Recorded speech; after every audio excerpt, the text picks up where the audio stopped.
Guys, that's your coming out to you today in Raid Shadow Legends with another champion guide. Welcome to the video, guys. Hopefully it finds you all doing well. Today, a barbarian rare champion that not many people ask for guides on. As a matter of fact, this is the first champion in a while that there have been no requests for, but there is a spirit-only rare champion secret room right now on this Doom Tower rotation, and I want to show you one of my DPS and control options in Berserker. So Berserker is a rare, again, Spirit Affinity Barbarian. He's got the cool helmet. I mean, he's got that going for him, right? That's about it. That's about it. Aesthetically, he's meh, you know? In terms of his ratings, not that bad, but you can't read that much into ratings in the game. If we look at Hell Hades, they give him a 2 overall rating. The write-up is... Berserker is a Spirit Affinity rare champion from Barbarian Fashion. If he actually went Berserk once in a while, we might book him, but he won't, so we don't. Do not waste your resources on this guy. On his A1, he's a 3.9 attack strong rating, and he's a 5.6 attack strong rating on the A2. Excuse me.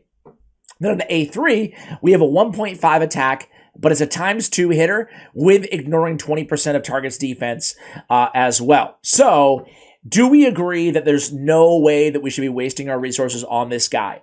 First of all, you look at his books. We get, 5 levels on the A1. We have 5 levels on the A2. And then we have 3 or 4 levels on the A2, but 3 books, 4 books, and 4 books. So the books are not too bad. The beautiful thing about him, though, is this is a 4-turn cooldown regardless. You're just booking for damage. You're booking for damage, and you're booking for damage plus minus 1 turn. The cool thing is I think this guy is worth investing in. And I also don't think he's worth your books. I think you can use him without booking him, which is nice, right? Now, when I say he's worth investing in, I'm grading him on a curve. I don't give him a 2. I might give him a 3 overall damage, or overall rating, rather. But beauty is in the eye of the beholder. And Berserker is a champion that I thought to myself, you know what? I need someone who can pack a little bit of a punch to do damage on all of these rare-only secret rooms.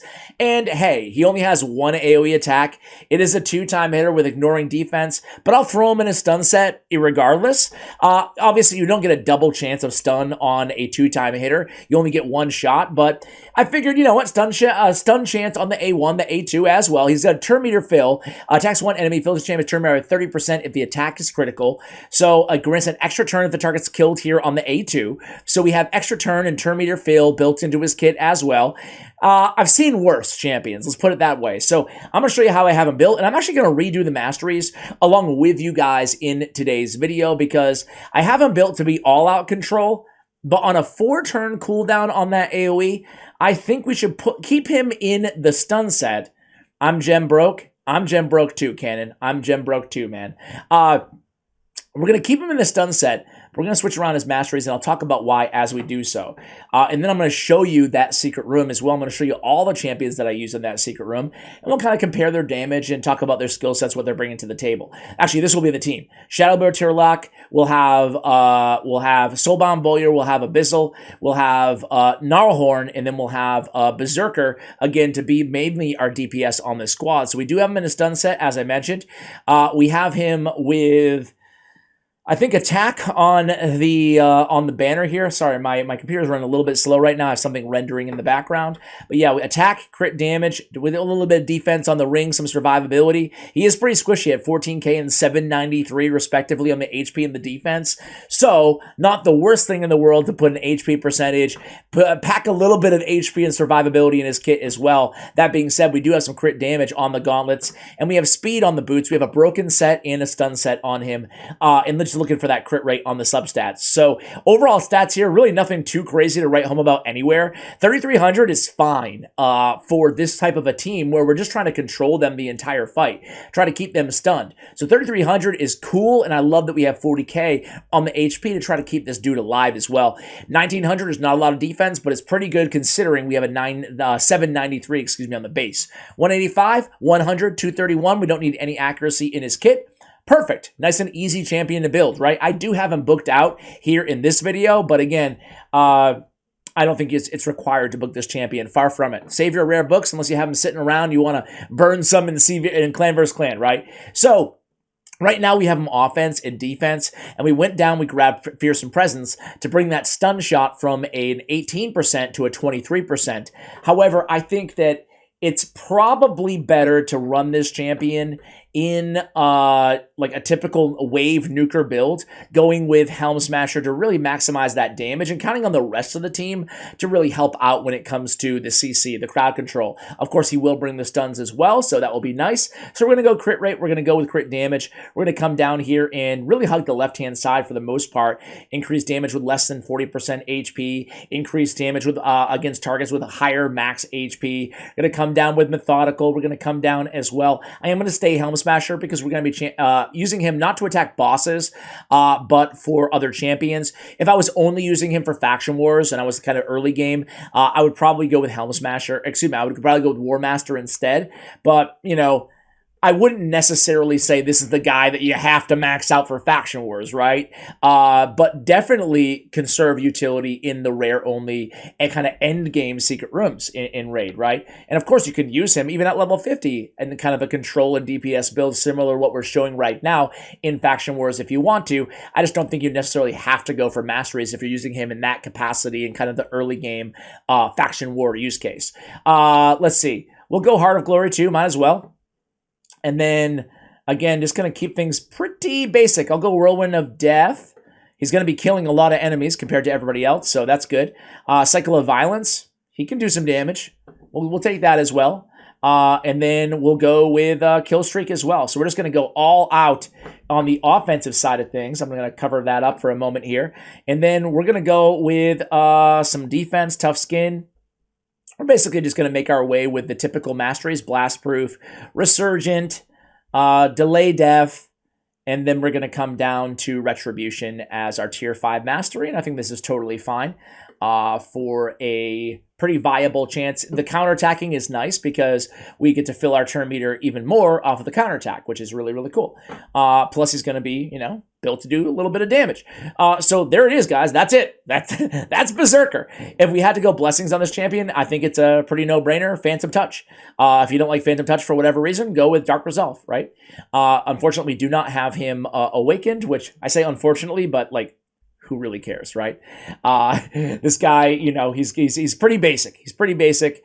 I would probably use my wish list rare champions in terms of awakening and blessings on somebody else. Anyway, over to Doom Tower here, guys. Secret Room 4 on this rotation. Secret Room 4 on the hard track. It's, again, rare spirit champions only. Okay. There's a lot of rare only rooms as well that you can use him in. It doesn't just have to be spirit only, right? There's some really challenging rooms that are rare attack-based champions only. So he can serve some utility there for some damage and control. So we're going to go with Soulmond. We're going to go with Shadow. I just showed you the whole team, so you guys already know it. And then let's go with, who's my, oh, Hellborn Sprite. Okay. So do I have anything here that I can crit rate in all battles? Is that the best I can come up with here? Yeah. Okay. So crit rate in all battles it is. You know, guys, we had a Bizzle. We had a Bizzle in there. What does a Bizzle have? Speed and Faction Crypts. Ah, man. All right, let's give it a shot, guys. Let's give it a shot, see what we can do here. And you can see the strategy. I've uploaded a video on this strategy on my my main YouTube channel, Ash Raid Shadow Legends, in case you're unaware of it.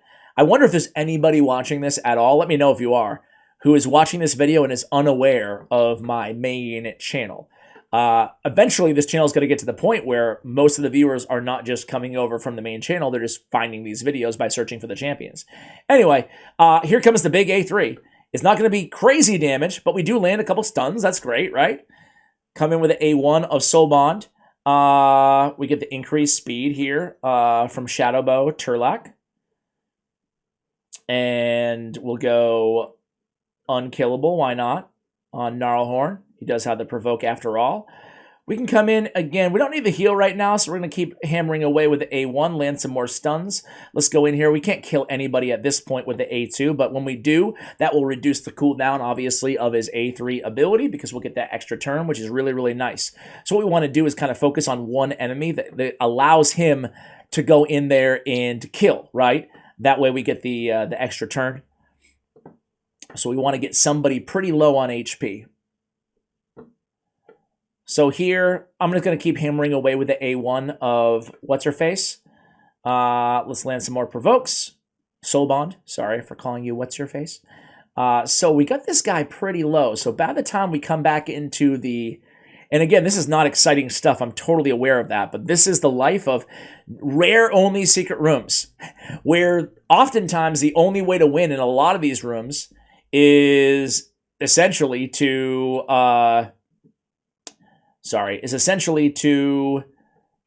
stun lock, right? Because they hit so freaking hard. I mean, they're level 255, these mobs, right? So if they start hitting us, we're toast. All right. Are we ever going to go again here? Come on, Berserker. Show us what you got, man. Show us what you got. All right, here we go. Let's end some of these dudes. All right. Well, my guess here is going to be that we're going to have... I don't think I want to burn my provoke just yet. Nope. Let's go in and fully deplete turn meter. Switch things up there. Now we can come in and grant an extra turn off this death. There we go. That's nice. Reduce those cooldowns a little bit. Sounds good to me. Now we can just A1 cycle here and go into the second wave. And this is the beauty of rare-only secret rooms. Very exciting stuff. Very exciting. Here we go. Did any of you guys do these rooms yet? Like where you're at in your account? We're one turn away from that A3, which is nice. If so, what kind of strategies do you guys use? You know, that's when, truthfully, you know, as I kind of alluded to earlier, right? That's when I would really start looking into potentially using this champion as a DPS option when you're here in secret rooms. Because, you know, let's be real. He's a kind of fun champ. I was going to say he's a fun champion. Is he really that fun? Yeah, so much fun. He's an interesting champion. He's a serviceable champion, right? But very unique to these rooms, I would say, because I don't think he's going to be a game changer for anybody in terms of his... yeah, we can provoke here. I don't think he's going to be a game changer in terms of what he's doing in Faction Wars over some other options, because let's face it, pretty stacked in terms of Barbarian faction, right? At least me, that wasn't a faction that I really struggled with. Let's just keep coming in here. You know, I just totally spaced out that we have Abyssal's A3 brings an increased attack, albeit a weak version, but we can kind of use that to set up. I'm not going to use it here, but on the next wave, we can use that to set up and get some more damage out of Berserker here. So I actually think just going auto, I think the team is still going to get the job done, and I think that it's going to go a little bit faster here. And of course, we burn the ability, but it's okay. It is what it is. So yeah. Maybe we should have done this the entire time, eh? But, like I said, it works, man. That's why I love Gnarlhorn, too. I did a guide already on him on the channel. But boy, he's a great control champion. The Provoke and the Unkillable is just fantastic. So here we go, some A1s. We land only one stun there. That was kind of a bummer. We'll get that turn meter fill off that A1. And his big nuke's going to be, what, one turn away? Just barely could not land the stun there. Not that it really mattered. Now we get the increased attack. It's the weak version of increased attack, but it's better than nothing, right? And that's why I think Abyssal... Have I done a guide on Abyssal yet? I'm starting to lose track of what champions I've done guides on. If I haven't, I'll do one soon. Because I think he's an incredibly good champion. Really good for a rare, you know? Bringing increased defense and increased attack, albeit the small versions. You can say the same thing about like a Bellower, right? In areas like this, I mean, you don't have a lot of those champions at all. So bringing both of those buffs on the same ability as well, just incredibly useful. So here we go. Everybody's veiled up. We come in there, A2, unable to get the kill shot there, but I think our A3 nuke is up right here, so maybe we can end this battle pretty soon. No, I stand corrected. But it is nice to have that turn meter boost on that A1. And there you go, guys. This is Berserker. So let's see what kind of damage he puts out here. I don't think it's going to be that crazy, but let's just see. Because that's really going to dictate whether he's even worth building in terms of, you know, is this a cute little champion who's not that useful? Or can he actually put out a little bit of damage here? Keep in mind, he's going against Abyssal in Soulbond, who has the AoEs every single time on their A1. But he does double the damage of Abyssal. He obviously does a lot more damage than Gnarlhorn and Turlock. And in Soulbond, he does around the same amount of damage. Well, not really. About 100,000 less, but still, not too bad there. So yeah, is he as good as Soulbond? Absolutely not.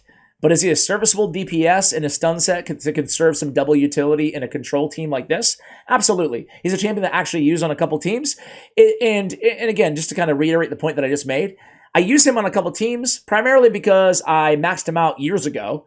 And I already had him like all built and ready to go, right? So nowadays, years later, after all the new champions that have been added to the game, including Abyssal, who came out like 2 years after Berserker, I'm not sure if I would anymore, but there's no doubt about it that he can definitely bring some utility onto your team. So that's what this channel is all about, right? Is shining spotlights on not just all the OP champions out there, but some champions who are average, maybe even slightly below average, but can still serve some role or utility on your teams. Guys, thank you for watching all the way till the end. And as always, take care, guys.